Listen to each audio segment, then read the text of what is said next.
5분 메시지 부여 옥산 성결교회 한대수 목사님입니다. 유럽 종교개혁지 순례를 인솔하는 것은 저에게 굉장히 어려웠습니다. 저도 처음 가보는 길을 인솔해야 했기 때문이죠. 그래서 저는 유럽 여행 안내 책자, 위성 지도 등 다양한 자료들을 참고했습니다. 현장에 갔을 때 많은 도움을 얻었죠. 하나님의 은혜로 한 번의 실수도 없이 전체 일정을 무사히 마칠 수 있었습니다. 안내 표지를 보며 방향을 잘 잡았기 때문이죠. 유럽에서는 저희 팀원 20명 전체가 제 뒤를 잘 따라오셨습니다. 저보다 앞서서 가신 분이 한 명도 없었죠. 제가 방향을 잡는 대로 따라오셨습니다. 그런데 인천공항에 도착하니 뿔뿔이 흩어졌습니다. 각자 알아서 방향을 잡았기 때문입니다. 열심보다 중요한 것이 방향입니다. 방향을 바르게 잡아야 열심이 의미 있습니다. 인생도 마찬가지죠. 방향을 바르게 잡아야 열심히 사는 것이 의미 있습니다. 예수님은 우리를 위해 죽으시고 부활하셨습니다. 그 예수님이 우리에게 맡기신 사명을 감당하는 것이 우리가 나아갈 방향입니다. 영혼들을 구원하고 제자들을 양육하며 하나님의 나라를 구하는 것입니다. 하나님이 기뻐하시는 방향을 따라갈 때 가장 의미 있는 삶이 됩니다. 본문에서 바울은 길을 가다가 예수님을 만나게 됩니다. 그 길은 교회를 핍박하러 가던 길이었습니다. 국경을 넘어 그리스도인들을 잡으려고 가던 길이었습니다. 예수님을 만나기 전 바울은 잘못된 방향으로 열심히 가고 있었습니다.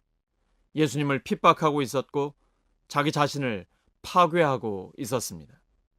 그러던 바울이 예수님을 만났습니다. 예상치 못한 하나님의 역사입니다.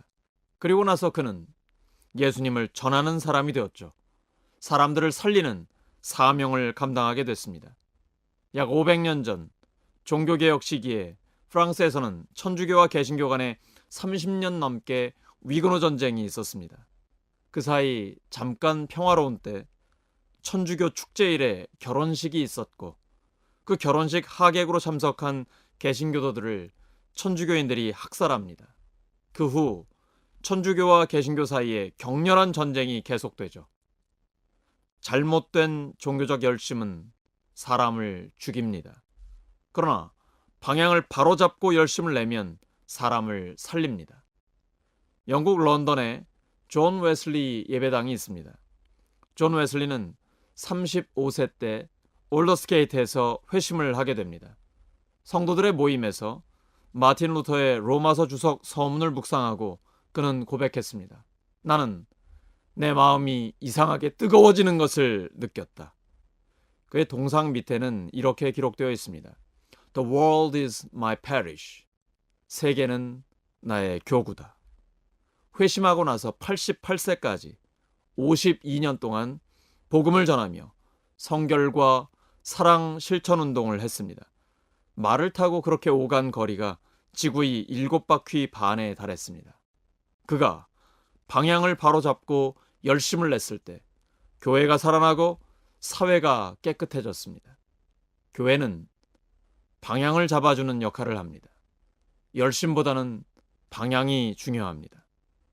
나 자신만을 믿고 열심히 살기만 해서는 진정한 승리를 얻을 수 없습니다.